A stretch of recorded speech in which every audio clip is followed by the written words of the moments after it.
നമസ്കാരം. Biju Cheriyan Manaleth, the intuitive wisdom master mind. ഇന്ന് നമ്മൾ പഠിക്കുവാനായിട്ട് പോകുന്നത് ആറാമത്തെ നിയമമായിട്ടുള്ള the law of perpetual transmutation of energy. ഇങ്ങനെ സെയിൽസിലും ബിസിനസ്സിലും പ്രയോജനപ്പെടുത്താമെന്ന് നമുക്ക് പഠിക്കാം.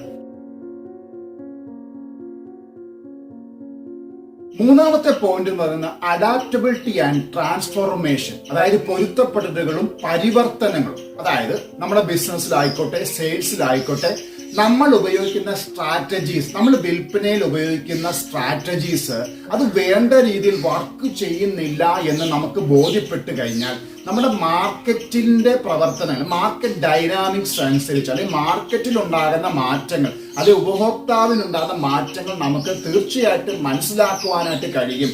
അതനുസരിച്ച് കച്ചവടത്തിന്റെ നമ്മുടെ തന്ത്രങ്ങള്, നമുക്ക് അവരോടുള്ള സമീപനങ്ങള്, ഇവയെല്ലാം നമുക്ക് വേണ്ട രീതിയിൽ മാറ്റുവാനായിട്ടും നമുക്കത് പരിവർത്തനം ചെയ്യുവാനായിട്ടും കഴിഞ്ഞാൽ തീർച്ചയായിട്ടും പോസിറ്റീവ് റിസൾട്ടുകൾ കൊണ്ടുവരാനായിട്ട് സാധിക്കും. പൊരുത്തപ്പെടുവാനും പരിവർത്തനപ്പെടുവാനും ഉള്ള നമ്മുടെ സ്കില്ലുകൾ നമ്മൾ വളർത്തിയെടുത്തു കഴിഞ്ഞാൽ അത് പോസിറ്റീവ് അപ്രോച്ചിലേക്ക് മാറുകയും അത് പോസിറ്റീവ് റിസൾട്ട് കൊണ്ടുവരികയും ചെയ്യും. അപ്പം കാലഘട്ടം അനുസരിച്ച് മാർക്കറ്റ് പ്ലേസിൽ ഉണ്ടാകുന്ന മാറ്റങ്ങൾക്കനുസരിച്ച് നമുക്ക് കസ്റ്റമറിന്റെ ഫീഡ്ബാക്കുകളിൽ നിന്ന് നമുക്ക് കൂടുതലായിട്ടും അവർക്ക് ആവശ്യമുള്ള രീതിയിലേക്ക് നമുക്ക് മാറുവാനായിട്ട് കഴിയണം. ഇത് തീർച്ചയായിട്ടും നമ്മുടെ ബിസിനസ്സിലും സെയിൽസിലും നമ്മൾ പാലിക്കേണ്ട ഒരു നിയമമാണ്. നാലാമത്തെ പോയിന്റ് എന്ന് പറയുന്നത് മൊമെന്റം ആൻഡ് കണ്ടിന്യൂറ്റിയാണ്. അതായത് ആവേശവും തുടർച്ചയും നമ്മളുടെ സെയിൽസിന്റെ പ്രക്രിയയിൽ മുഴുവനും നമുക്ക് അത് തുടർന്ന് കൊണ്ടുപോകാനായിട്ട് കഴിയണം. അതായത് സെയിൽസ് എന്ന് പറയുന്നത് വെറും ഒരു പ്രോഡക്റ്റ് വിൽപ്പനയ്ക്ക് അതീതമായിട്ട്